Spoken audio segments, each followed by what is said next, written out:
That's usually how it goes, though. It's always something. Oh man, you forgot the AV cord. We need that to test it out to make sure. It's like what you sell this stuff or you give it away. You should have that. Right, right. Nope, no. It's on a rent basis.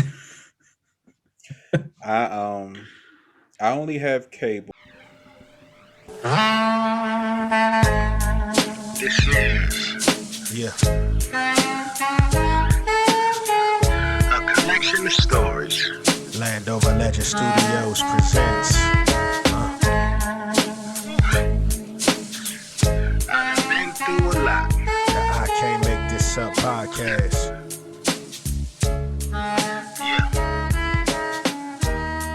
By Big C. I understand that.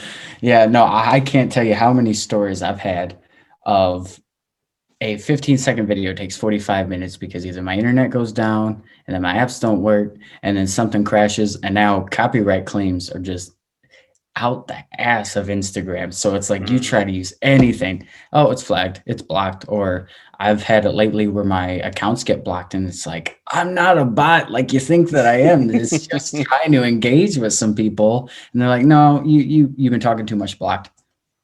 Okay. So I understand. It's the little tedious stuff that just gets under your skin. But I mean, it is really worth in the end, because you come across people from halfway across the world, especially with like doing a European show now for you, like Hmm. you come into so many contacts with different people and you're like people you never thought in your lifetime you'd ever meet. You might not even speak the same language. They might speak a little bit of like broken English or you might understand a little bit of what they're saying, but that's what makes it worthwhile in the end to me, at least. And you're from the Midwest, right? Yep. Born and Okay. raised. Born and raised. Illinois, correct? Yep. Okay. How much of the USA have you seen so far? Let's see. As far west, I've gone to Arizona. South, probably either southeast Florida, Louisiana, and then far east really. I mean, I guess Pittsburgh, Cleveland, but like no farther than that. I haven't seen like California, New York. I really actually would like to see Texas. I've been to Nashville, but there's a lot more I can see. Yeah, man, you gotta come to the DMV one of these days, man.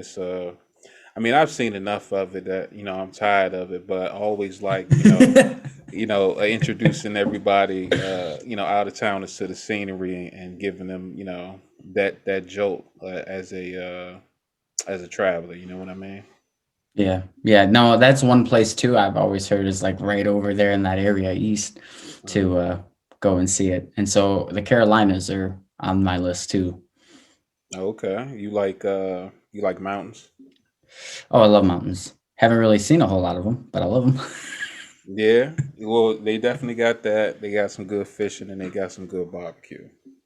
That's all I need to know. You should have just started with the food and I'm good. Are you a foodie? Oh, I love food. The Midwest though, like at least where I am, Mhm. it's all commercialized. Wow. It is so much commercialized. Like I love finding like the small little places to eat at, especially right now. Me and the missus are like hunting down local diners. We're trying to find the best diner breakfast food around. And we found some pretty like good spots that I mean, you maybe can find them where you're at, but they're definitely not a chain or commercialized. But no, I mean, I've been looking for some good barbecue in the Midwest, other than a couple spots, is not it. You got Famous Dave's. That's about it. Okay. Uh, couple suggestions. If you decide to make a road trip out of it, St. Louis Okay. uh, is pretty famous spot, and I have a couple people to vouch for it when it comes to barbecue, Mhm. and pretty much anywhere south of Dallas. You get some pretty good barbecue. I know that in Carolinas they do a lot of dry rub, but Mhm. it's like it's places that have food that you won't expect it to just be great. Even those rundown places like, Waffle House. It's like, yeah, it looks trashy, but the food is, Uh, So that's just a suggestion if you have the time, to make your way down that way. I will. I will. Now, how do you feel about Memphis barbecue? I never tried it. I went to Knoxville, Okay. and I was there for a couple days, but um, I like the first night I got there late, and then we ended up going to a mall, but I didn't really get a chance to sightsee because we ended up going to Atlanta right after that. So I haven't had a chance to have Memphis barbecue, but I hear Hmm. great things. Okay. Okay. I mean, I haven't had it. I was just curious on what you thought of it. Okay, well, when you do, shoot the video and tag me in it and give me your take by take on it. I'll give you the play by play. That'll work. That'll work. Ladies and gentlemen, I am your host, the Landover Legend, aka Big T, and thank you for listening to another installment of the I Can't Make This Up podcast. Today, I have joined me a very inspirational person, and not only that, he's musically talented with humor to match. I want you to give it up for my guest, Ryan Davidson, aka Arkham. Introduce yourself to my audience for me. What is going on, my man? Thank you again for having me on your podcast. Again, my name is Ryan Chase Davidson. I go by the stage name Arkham, and I know you'll get a kick out of this. I have heard so many different ways of pronouncing this name. Mhm. It's been botched in its spelling so many times. I've heard Arkum, I've heard Ham like a deli shop, Rkham like Wreck It Ralph. Like I've heard everything. So I'll set the record straight. It's Arkham, Rkham. Um, I am a music artist out of the Midwest, Northern Illinois specifically. Do a lot of different genres. When I started, did a lot of hip hop, R&B, pop fusion, kind of just finding my way. As I've gone through, I really love doing covers. I love different genres of music, so it's really inspired my music that it's a little bit of everything. I like to think I can do a little bit of everything, but I guess we'll leave that up for the public's opinion to decide that. But I just love music. I love inspiring people, and this is just music's giving me a platform, I think, to do something bigger with my life and inspire people and make a difference. So I'm grateful for music to give me that platform, and I'm thankful to people like you to give me a platform to reach these people as well. Oh yeah, most definitely, most definitely. I came across one of your reels, and I was intrigued by your voice. So I clicked on your profile, and I was just like, okay, that wasn't just a one-off video. He does this. So with anything else in life, I checked out a couple other pieces of your content, and I was like, man, this would be a dope person to have on the show. So here we are today just from that one piece of content. So the name Arkham, uh I'm going to say this, but don't judge me. It isn't Mhm. because you're a Batman fan, is it? 100%. Okay. 100%. Okay. So that's dope, number one. Two, why Arkham in particular? So I was sitting there, this was about going on 3.5, 4 years ago, and I'm just sitting there, I'm like, I want a name. Like I didn't want to just go by my name. And I'm like, I think that I had one in the works and I can't think of it right now, but I'm like, I want to incorporate the first letter of my name in, what I'm doing with my life. And at that point I had just discovered like the Arkham Batman games, and, Okay. and I really love the Batman movies. And I'm like, Arkham, it sounds kind of hard. I'll drop the A to avoid copyright and like Hmm. just roll with Arkham with starting with an R. And then a couple of months later, people are like, how do you say that name? What is that name? And then I'm like, oh, God damn it. I messed up on this one. So, no, it was really just a love of Batman. I love comic books. Ironically, I haven't read a lot of comic books. It was really just the games. Hmm. But what really made me kind of fall in love with the lure of Batman is he's just kind of this normal guy. Yeah, I mean, with billions of dollars and Hmm. intelligence, but he doesn't really have a lot of superpowers per se. He's just kind of a guy doing what he thinks is the right thing and trying to make a difference. And I'm like, you know what? That's kind of what I'm going for with my music. I like the sound of Arkham, and like I can hear people chanting it in my head. I'm like, okay, let's go with that. So you had a vision, and everything came together when your two worlds of passions collided right there. There you go. There you go. I like the way you said it a whole lot better. That'll work. That'll work. So when did you start singing? I'm assuming it was at a younger age. So I don't have, I mean, if you want to kind of, I was homeschooled. I'll give you a little backstory. I Hmm. was homeschooled from fifth grade through high school, so I graduated. But before that, the only bit of music I had was maybe like in some choirs. I had a couple like solos in like first or second grade choirs. After that, it was kind of just like it's just singing in the shower. I'm just like your normal TikToker, just just keeping his voice to himself. I really didn't sing a whole lot, and I never had any music lessons, any instrument lessons, nothing in production as well. So everything was kind of just self taught, and I think it was the end of 2017. I had just gotten out of a very long relationship and was kind of at wits with my religion at the time. And Hmm. I'm like, you know what? I don't know what I want to do, but I want to do something. And I'm like, my buddy of mine was getting into music, and he had showed me probably a couple months prior a couple singles that he made. I was like, oh, I was pretty impressed that he did it, excuse me, all himself. So I think it was January of 2018. I actually approached him after he tried to talk me into this for a couple months. I'm like, you know what? I want to try this. I want to give it a chance. So from that point on, it was just finding the equipment, paying for it, kind of just recreating the room in our house into a studio, and just kind of experimenting, finding beats. I mean, really, it was just starting from the ground up, like you're building a business. I mean, I was finding all the tools myself. My buddy was helping me, finding instrumentals, finding out how to even record, the software to record. Like I knew nothing.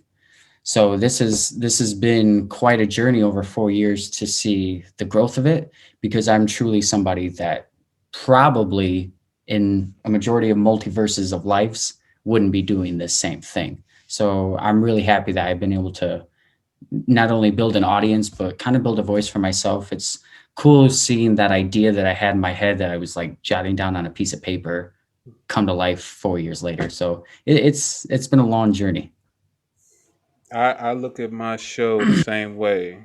This is an idea of mine that I had, you know, 4 years ago. And, last year during the pause, quote unquote, uh, I had nothing else to do. So it was nothing stopping me from actually putting forth the effort to make it happen. And, here we are. So, you said that you started this about 4 years ago, and you basically started from scratch. You had to educate yourself and put these things together. So after seeing your friend accomplish what he did, I'm assuming that you had like some musical inspiration prior to that that actually gave you the notion. So who were some of the artists that influenced you music wise? So, growing up in my household, you either heard like a lot of like thousands pop, or it was like mostly country. Hmm. Hip hop was like very, very foreign in my family. Um, Growing up, I was inspired, ironically, by like a lot of 50s and 60s music. So you got like Frank Sinatra, Nat King Cole, are your big hitters. You start to get into like the 70s and 80s. I mean, Earth, Wind, and Fire. Even though I know only a few songs of them, I love the energy that they brought as a group. I was a big fan of Queen, 70s rock. Um, just kind of the whole aura of the 80s. I loved the pop. I loved the rock. I loved a lot of different things. Ironically, I wasn't a big 90s kid. Like I was born in the 90s, but I wasn't really big into like the grunge and the metal of that era. Hmm. But there were a couple bands in that genre that stood out to me. So like Breaking Benjamin was a big one for me.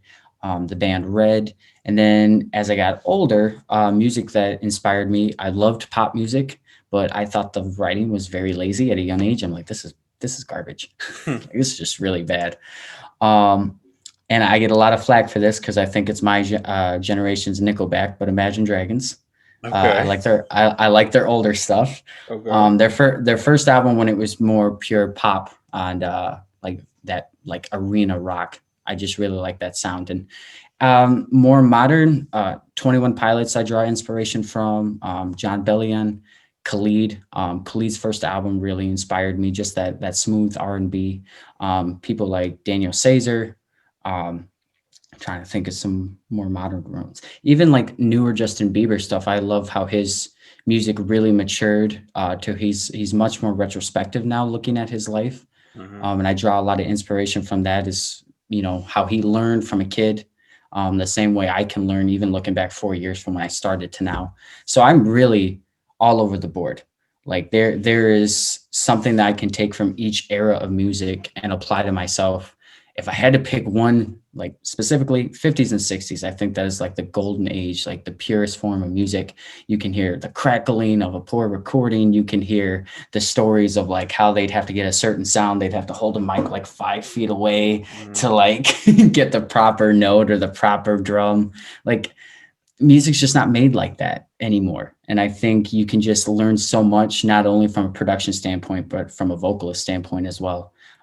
That's probably where I draw my most inspiration from musically.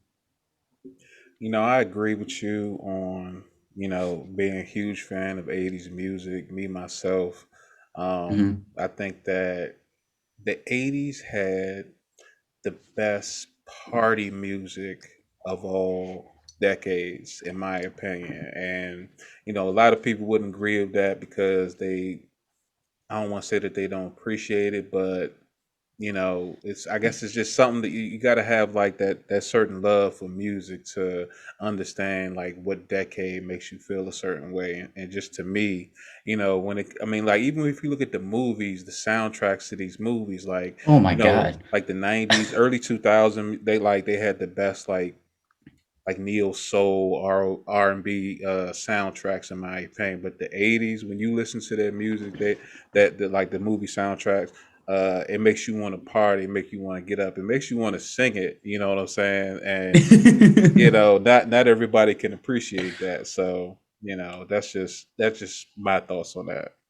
I'll give you that one. Yeah, the 80s will make you sing drunk or sober. Like it don't matter. You're just gonna get up and dance. So I'll give you that one. Okay, so what was one of your first performances you ever had? So my first performance, where was it? It was back in summer 2018. It was a little spot, so I'm not too familiar. And if you know where Rockford is in Illinois, kind of like a couple Nah, hours away. I'm not familiar, but I'm pretty sure you'll break it down to me. Well, if you don't know what Rockford is, we got one of the largest crime rates in the world per person. There you go. So if you don't know what it is, that's our claim to fame. It's a couple hours north of Chicago, Hmm. but it was in this like little building. You barely knew what it was when you walked up to it. Um, and it wasn't on the greatest side of town, but yeah, I mean, it was a lot better than some of the places. But it was just that went up this like big flight of stairs, and then up above it actually looked like a little like art gallery. It was actually pretty cool, and unfortunately they closed it down now. But you went up these stairs, and it was like three separate rooms, and like this show was what they called it was a group that I did shows with called DDC, and they had like what they called an artist showcase. So it wasn't just me that night. There were like five or six other artists. There was people doing artwork. They were selling artwork. There was like live dancing. Like it was more of an event than a concert. Okay. And so I ended up getting on stage, or it wasn't even a stage. It was just like you're just even with the crowd. Like we're just getting hyped together. And it was the first time I performed, I think it was three songs. I think I did a feature with somebody who did that show that night. I did my first single, "Warm Welcome," maybe, and then I did a song that was never released, and I'm sure it wasn't that great. Like I won't go back and look at it, but you know what? The crowd cheered. I don't know if they're just being nice, but I had a lot of friends and family come out because, like I said, this was new to not only me but the people around me that knew me. They're like, hip hop, really? Like you never really like you're just it wasn't in the cards for me, but it was a very cool experience. I learned a lot from it, and I don't regret it. Even though I'll probably never look at another video of it again, I hold it near and dear in my heart. So, with that being your first performance, like how anxious were you, if you were at all? Oh, extremely. I was terrified, but it's one of those things, and people ask me now, like, do you get nervous? And I say, oh, extremely. Like the minute before they say my name, my heart is pounding out of my chest. But once they say it, it's like this cool kind of wave comes over, and like the artist kind of kicks in. And the best way I can describe it, have you seen The Barbershop on HBO Max at Yeah, all? yeah. So the episode where it was Tom Brady and Kid Cudi says something like that. They asked like, how nervous do you get? And he's like, before I go up there, I'm just me. When the lights come on, they shout my name. Like Kid Cudi goes into motion. And that's exactly how I feel. Before the show, I'm nervous. I'm just me. And then when the lights click, turn on and they call my name, then it's like, okay, now it's time to, I'm there to perform a service for these people. I'm here to entertain you. It's not just, hey, listen to my music. No, it's, hey, my music is here to entertain you guys for whatever event it is. So that's what's kind of nice, being able to do different things. Like I can, entertain you if it's more of a club atmosphere party, if it's more of like an acoustic set, I can do a little bit of everything. But yeah, I definitely get nervous. I try to play it cool. But the people that know me the best can tell I'm a little nervous until I get up there, then it starts to go away. Man, I commend you for being brave enough to get up on the stage and do that because I don't have it in me. People always tell me they listen to my stories and they tell me I should do comedy. I'm like, I'm actually telling you about some pains and struggles I go through. You just laugh at it. So Sorry, I'm sorry I did it too. But I mean, you do your own show, like like you already put yourself out there to an audience, so it's like you can do it. I'm sure you could do it. I'm pretty sure that it'll take maybe a couple shots and me not even thinking of the crowd as being there. You know what I'm saying? So Yeah.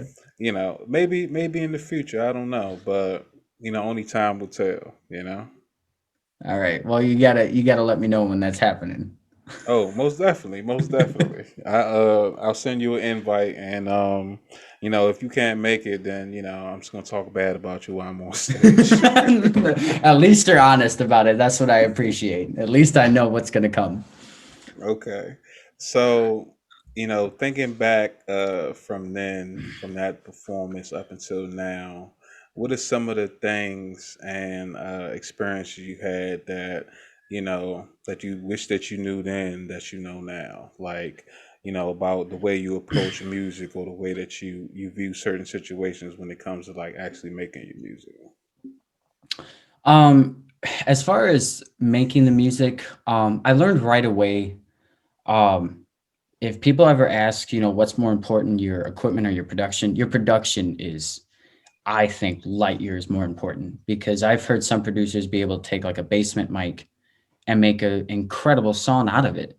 And I've heard people with great equipment give it to a poor producer and it sounds horrible.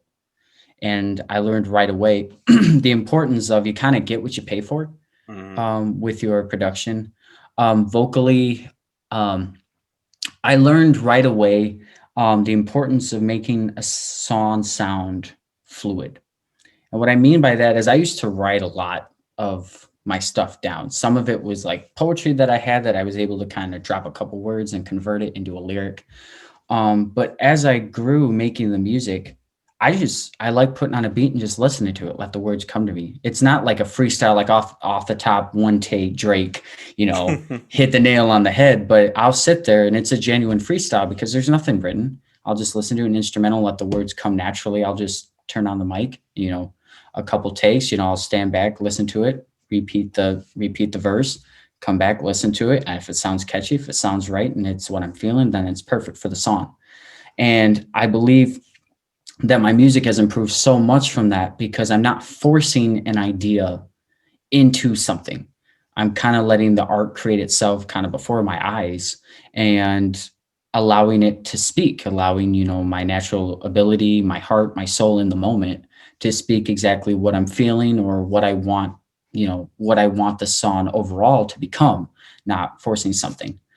Um, Another very important thing I learned is how scammy the music industry is. If I got to get another person from the Middle East telling me that I can get my Spotify up,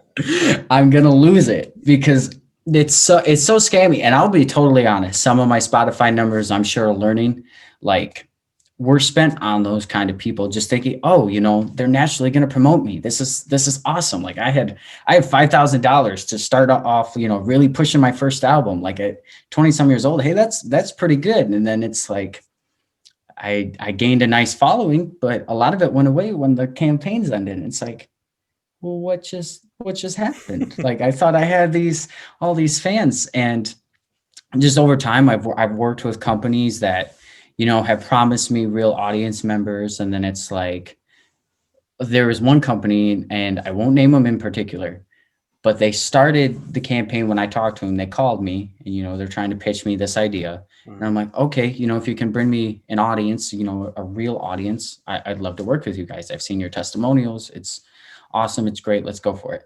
And then I worked with them the first time, and then I stopped the campaign because I couldn't afford it. I wanted to put my money elsewhere in marketing. I'm like, I stopped. And so the numbers, went down on Instagram in particular. And then I'd probably say 6 to 9 months later, a new member, like higher up, reached out to me and still follows me to this day. And we did the same campaign. And then, from time to time, I'll just check on the website to see, what they still offer. And I noticed at some point, it was never told to me that it was no longer that they were telling you it was real people. It was you were paying to get bots, essentially. And they didn't tell me that. And the price of what I was paying like $150 for, or $350 a month, was now almost $2,500. Wow. Yeah, and they didn't bother telling me. So I was just paying for something that was clearly bots. And I was like, you just kind of know right away, you're like, I'm done. I'm never going to work with you. Like, me and this person, we're still cool. Like, I don't have any problems with them, but I'm just never going to work with that company because it's like, it's just so scammy, dude. I just cannot stress how bad it is. Like, trying to even get, like, how bad Instagram is with blocking people now. I joke with my friend because we do a podcast together, and I'm like, you know what? Unless you had millions of dollars or were already famous before you came to this platform, good luck, because they're punishing, hardworking people for trying to build a brand on their platform. It's like, I'm trying to reach these people organically and you're punishing me. But then they warn you like, well, paying for bots and paying for this is against our policy. It never gets flagged, ever. And it's like, well, what's going on here? It's just that I could go on a huge tangent of how many times. But those are just a couple things I've really learned. And, for member or musicians starting out, really even podcasters such as yourself, I've seen them come out of the woodworks. Hey, you want to get your podcast bigger on Apple Music? I'll do it myself. Thank you. So those are a couple things. Man, these scammers, they don't even really think. Like, they must be used to people who just see numbers and downloads and figure, hey, I'll do anything. Because, like, I get those messages from, accounts that be like, I can get you verified. And I'm like, okay, then why aren't you? Exactly. You know, it doesn't make sense. It's like, so I'm just like, okay, you can get me verified, and you have 173 followers. It doesn't make sense. But you think that this long worded message with different prices is going to convince me to spend money with you? It's like it's ridiculous. So It I just like, yeah, I'm just going to block you. I'm not going to entertain it. I'm not going to have any back and forth. I'm not going to explain to you why you're wrong.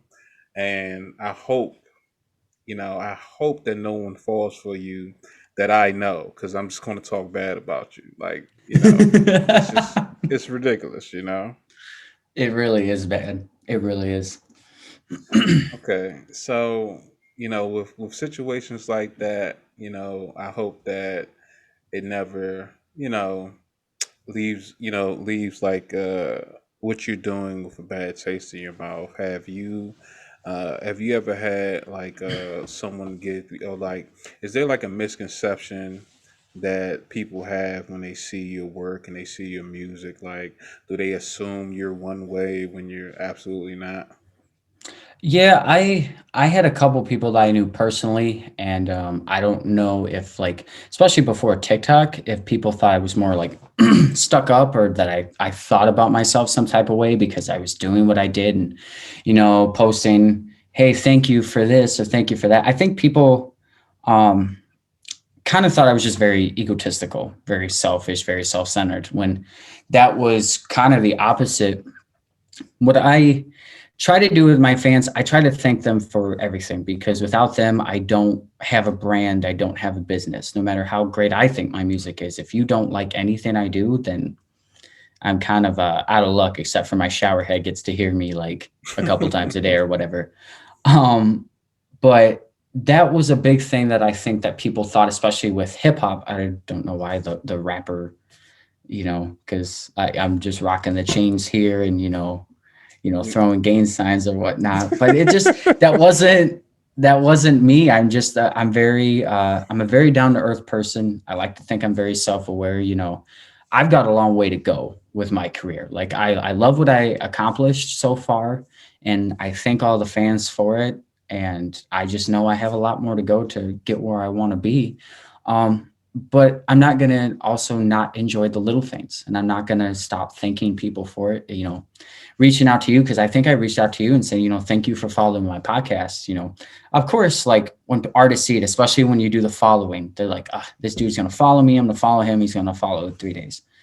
Me, I only unfollow the people that don't want to follow back. I try to keep, when I set out, I want to be a different artist. I want to be one that engaged with people. If people just need to come and talk, it might be poor trying to get back because I'm doing a lot of other things on different platforms. Like, I still care about what you're going through. You don't have to worry about sending me a DM and me never getting it.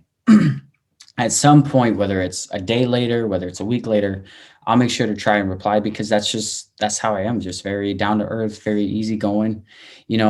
I'm in a very fortunate position that not a lot of people either one take the chance on in life or two can't, and that's pursuing a passion. So I'm very grateful for these people. I like to keep a level head, be very open minded with people, even with like scammers. Like, you just don't give them the time of day. I could sit there and just argue with them and just tell them why you're wrong. I've had people.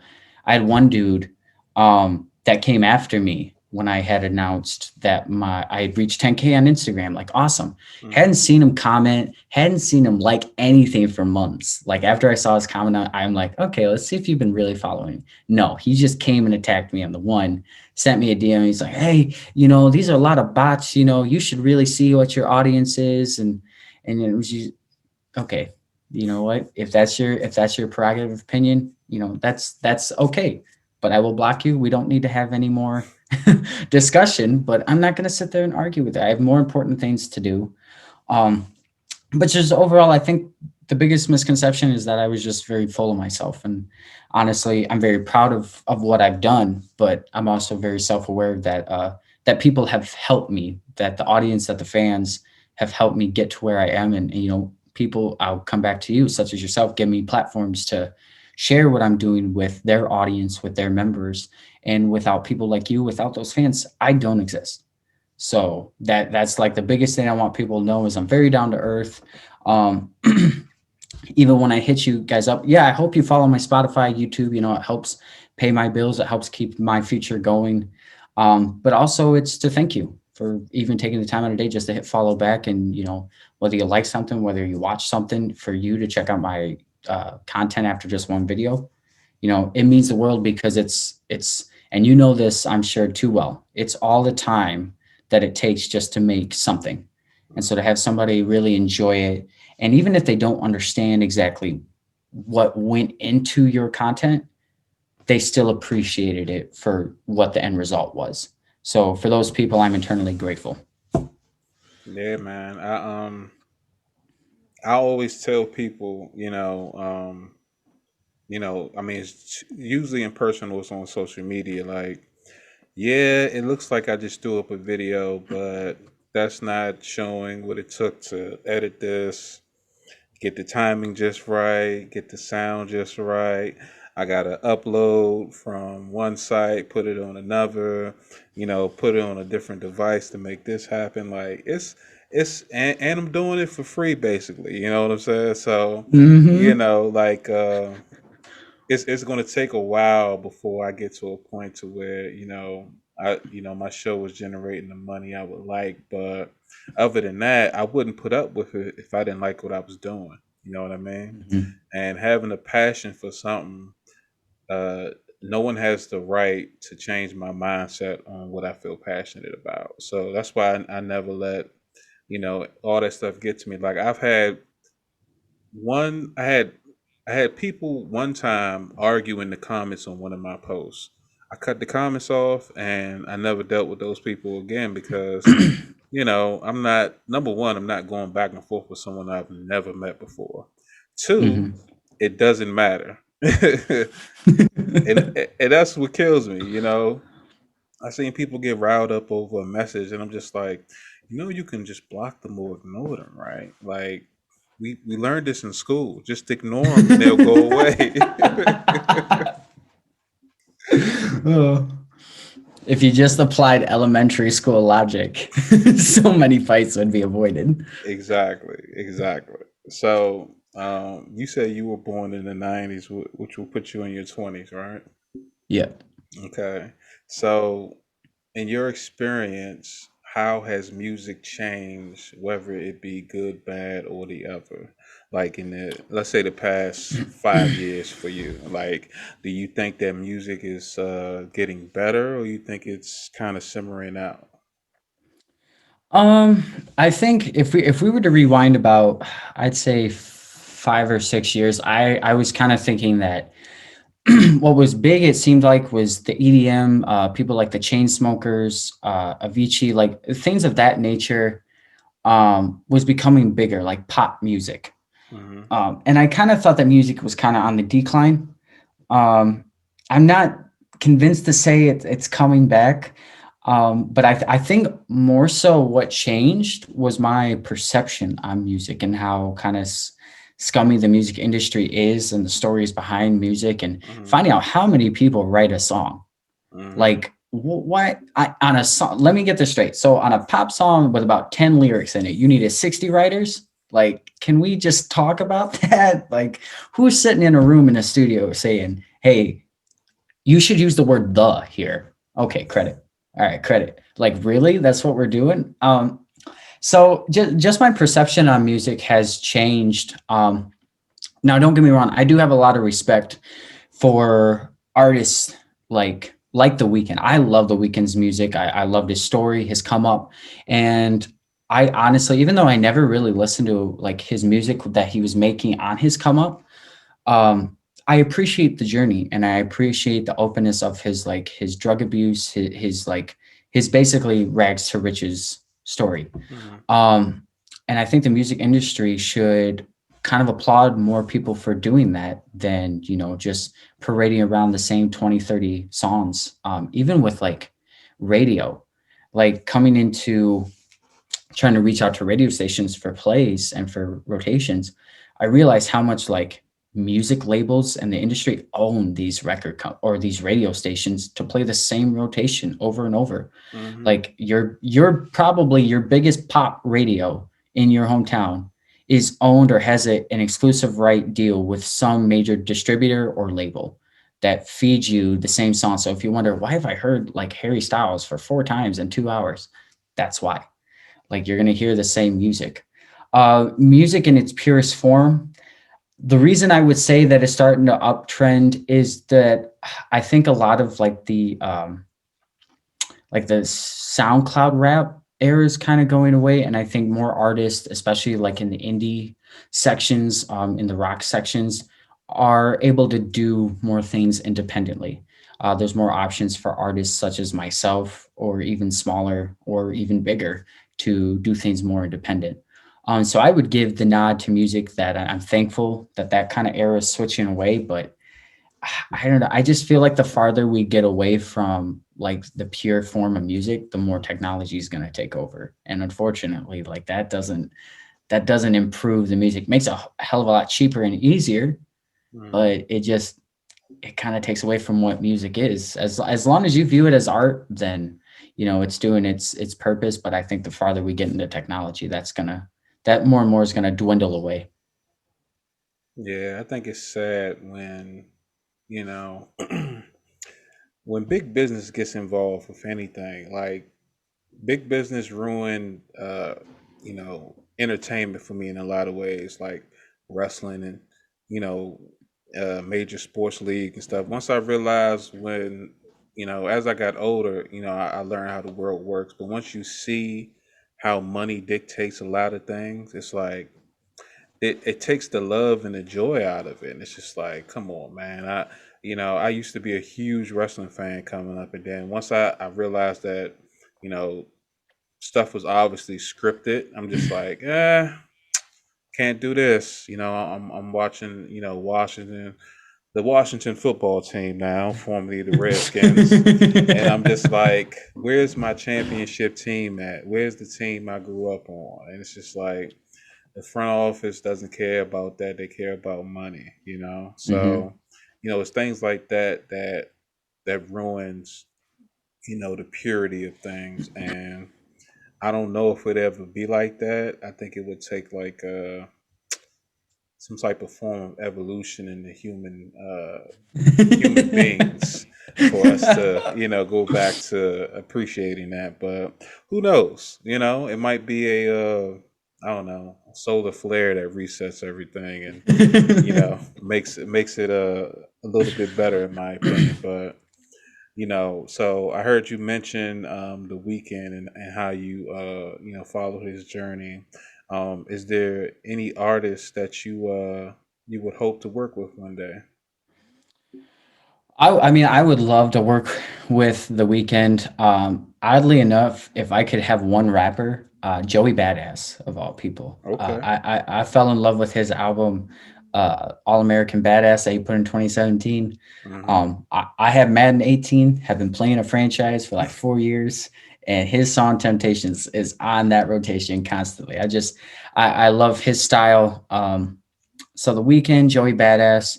I was a big Logic fan for a while until like 3 albums ago, and then it was just Okay. like that's sour.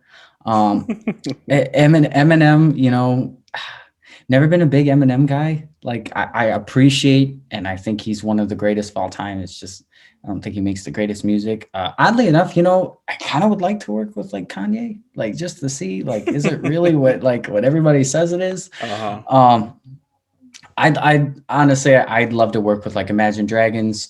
Ellie Goulding was another one that somebody mentioned. John Bellion. People even if I could go back and have some of like 70s people, 60s, like if they're still alive, do stuff like even as cheesy as like a Christmas remake jingle. Like, I mean, the sky's the limit. I would. There's a lot of people that I mess with sonically that I've have been a big inspiration or been in my household's rotation for years. I mean, even in the country field, Thomas Rhett is somebody that I really like a lot. Um, it just there's so many different things that these artists can bring to the table for me to try out, and so it'd be like why not. Now I obviously big business there again gets in the way of these artists like working with up and coming artists such as myself, but that'd be a dream come true someday to get to work with people like that. Now people like Doja Cat or like Cardi, I maybe like I don't know, like if you give a hot enough beat, I guess. But like I still, I still want to stand true by my music at the end of the day. Okay. Yeah, Doja Cat, she likes being in the headlines. Not always necessarily a good thing, but I mean she's standing out, you know. I've heard a couple of her songs. I'm not really a fan, but I respect her artistry and what a lot of these people are doing. You can't take nothing from anybody that actually took something that they wanted to do and they put it out there and they made something of it. They didn't just Yeah. talk about it and get a bunch of their friends to share it or whatever. Like they actually put 100% into it and they obviously got recognized for it and then they were able to do much more with that talent. And I Yeah. think a lot of people who I consider like bystanders who just sit there idly by, who's pissed off at their inner self for not having the courage or the modesty to keep anything negative to themselves, because that's not helping anybody and it's not helping you to to internalize that. Yeah. Yeah, and two more names that I really respect. Jay Z was a big one. Hmm. Finding out that he didn't start till he was 25, Hmm. and he's one of the richest not only rappers but people in the world. It's like this guy came from nothing, started later. Some people might have considered him at 25 kind of past his opportunity. It's going to take you years to get there. You should have started when you were 20. And kind of in the same boat I was, like, with no experience. I didn't start in my teens. I started at 21. So Hmm. like people view, like, I even had family members say, okay, you got a small window to do this, like, and that adds pressure. So I really appreciate what Jay-Z did. Another one, Curtis Jackson, 50 Cent. I read his last book and just kind of fell in love with his story, his come up. Hmm. I respect the hustle, I respect the grind, and I respect the business mentality that these guys kept to themselves. They stuck true to who they are, and they've benefited so greatly by just trusting their instinct and basically not being a pushover, just doing what they need to do, sticking true to who they are in their artistry. And you know, like you put it perfectly. You might not like the music, but respect the artistry and respect how they got there, because Hmm. you can't take that away from them. You might not like their music, but a whole lot of other people do. And if they came up the right way and they did it themselves, then you got to respect that. Yeah, man, I totally agree. So without that, we live in a lopsided world, where it's just people just putting out, negativity or their opinion on something, and then people following that. You got to be open minded, and you also got to be resilient, because not everything's going to work out, but you Mhm. can't let somebody else's words dictate your actions. Yeah, 100%.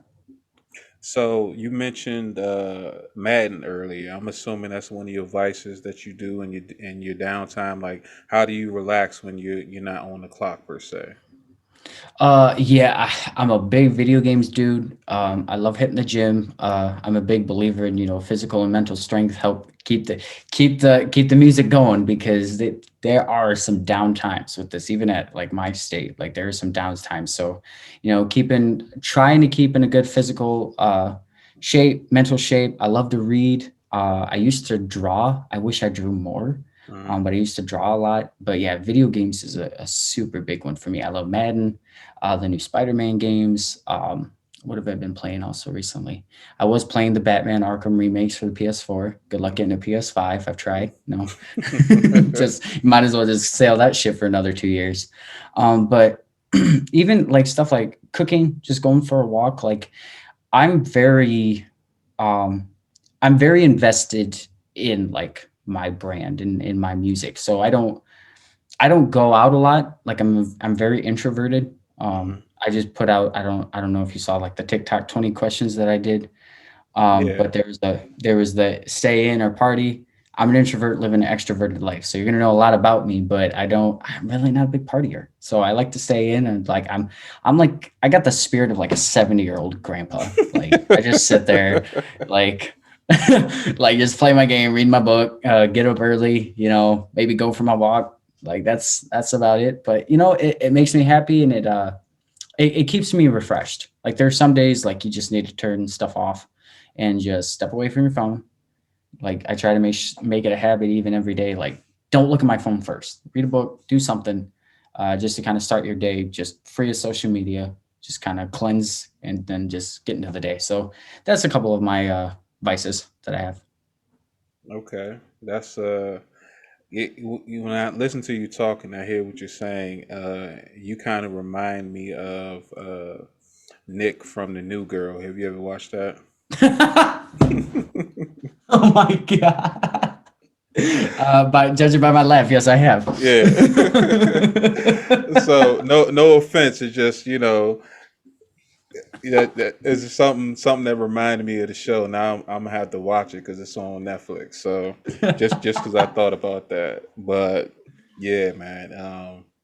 That's a new one. I've never heard that, so I appreciate that. That was refreshing. Yeah, so it's not like a total, saying comparison. I'm just saying just that the one thing about the 70-year-old man and how he was so angry, like all the time, like they're just like, why are you so angry? Like, but yeah, man, I think that being well rounded when it comes to taking care of yourself and mental and physical health, you know, uh, I always tell people you choose what you digest, and I'm just not just talking about food. I'm talking about what you look at on your screen every day or what you listening to every day. So whatever that is, if you feel in the type of way, it's time to switch it up and cleanse, whether it be from certain foods or being around certain people or certain things that you watch or podcasts or whatever.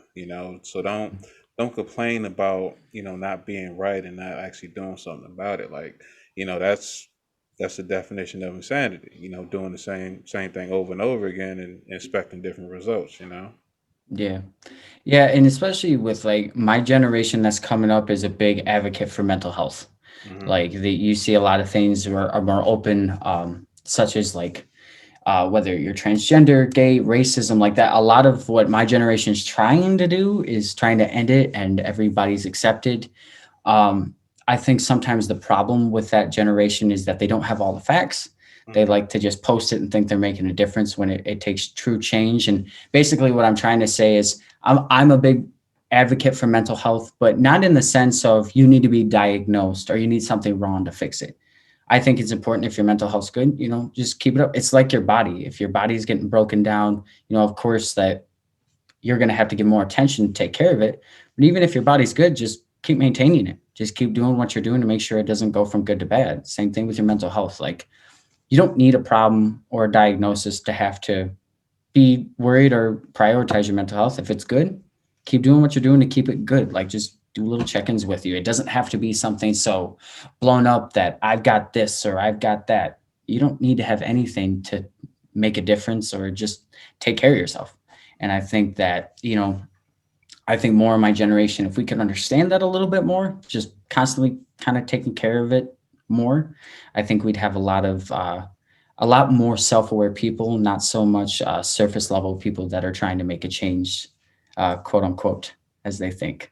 So yeah, that was basically just my little tidbit in there too. Like mental health is super important to me, but like I said, I don't need to be an advocate for something in specific or something that's going wrong. Just take care of it if it's good. And if you kind of sense that it's kind of going south, just change it up, like you said, refresh, do something different. Don't keep doing the same thing and think, oh, well, maybe if I wake up tomorrow and do the same thing, it'll be better. Like, how do you figure that? So I don't know.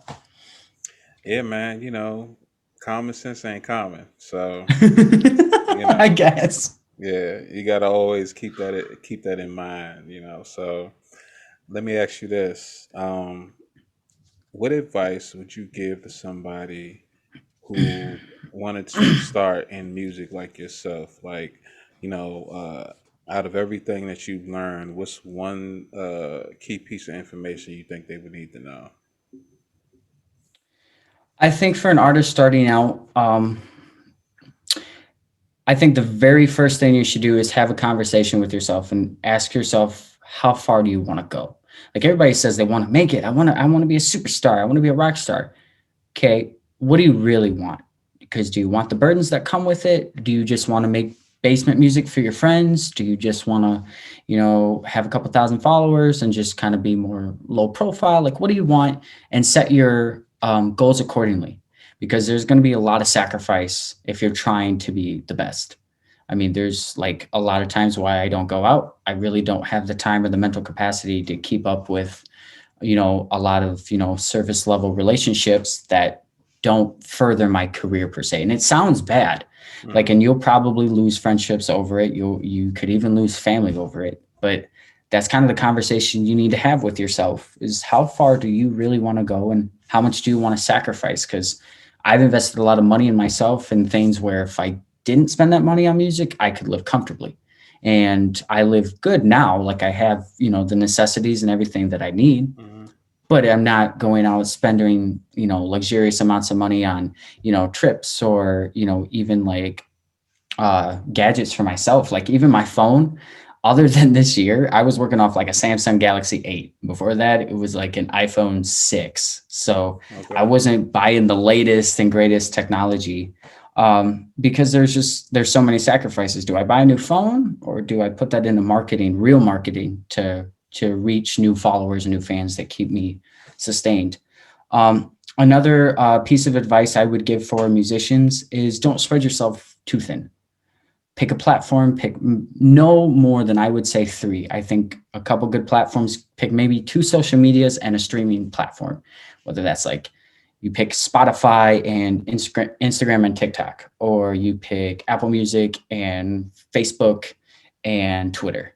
Mm-hmm. Like, don't spread yourself too thin, because it will cost you a lot of money to get started up, especially if you don't have connections or any sort of equipment.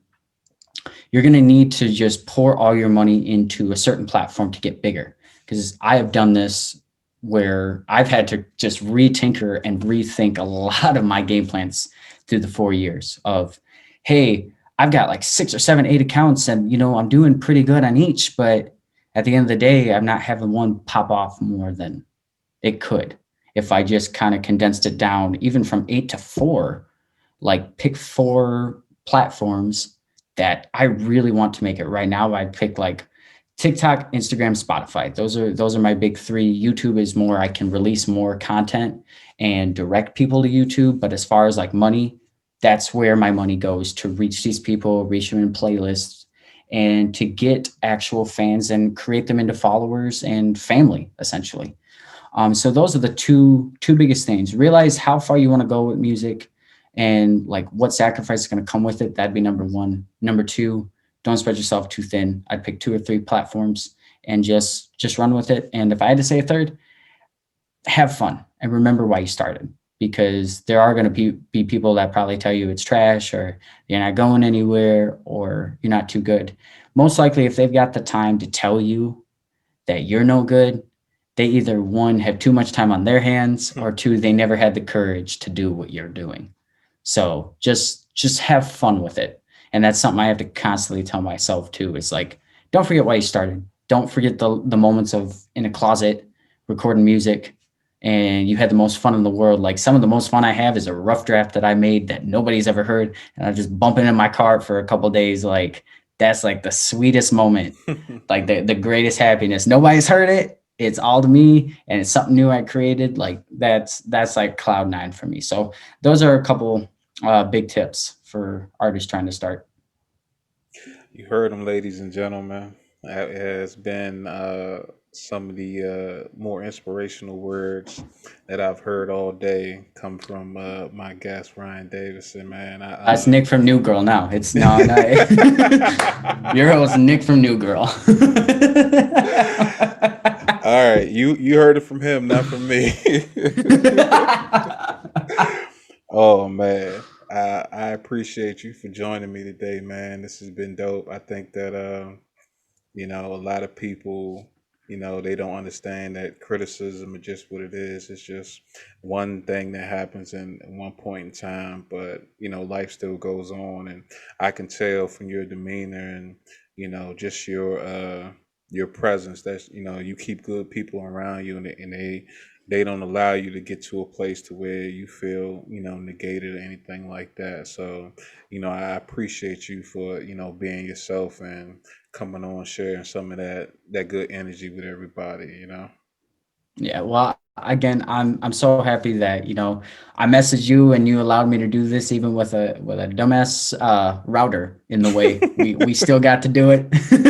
But really, I want to thank you for the platform. I want to thank you to the audience for sticking around and listen to my couple words of wisdom. And new girl's not coming back, but I promise you that I'll keep it. I really do love that. Like I never heard that. I'm not hating on it. Like I really like that was one of my favorite shows too. So I appreciate that you that comparison. But again, just thank you so much for having me on.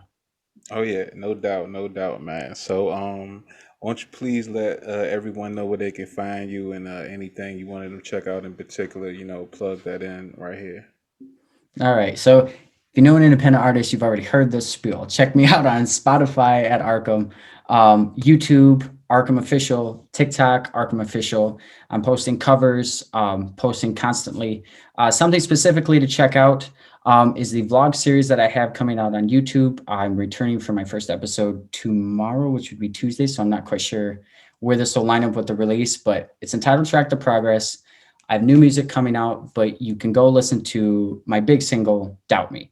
So I think you guys will like that one a lot. That is what I'm really trying to push. So if you guys can share, I always tell people any comment, any like, any follow, I appreciate the world out of you for it. Especially you sharing it with your friends and your family and on your social media. It means a lot. So go ahead and check me out there. Spotify, YouTube, Instagram, Facebook. You can all find them at RKHAM. Some have official, some don't. And your podcast? So yes, my podcast with my good friend Jason Kraft is entitled Mike Night. It's basically based on anything and everything. I would also like to extend to you the same thing as you have to me, to have you come on that podcast and enjoy it at some point with us during season 3. I think that you would have a lot of fun over there with us as well. But you can find us on Spotify, Anchor, Apple Podcasts, really wherever you get your podcast, if I can talk. At Mike Knight or Mike Knight Official. So that's MICNIGHT Official. Again, we will be heading into season 3 here shortly. But you can also get to learn more about me, my music, and a little bit more of my crazier side, I guess, if you'd like to know more of that. I try to keep it, low profile. I'm sipping some good H2O over here. So. Well, yeah, man. I definitely would. I would love to come on the show and grace you guys with my presence and have some fun while we at it. I really do think we'd have a lot of fun. If it's anything like this, we'd have a lot of fun. Oh yeah, most definitely. We'll talk after this and we'll set some things up. Cool.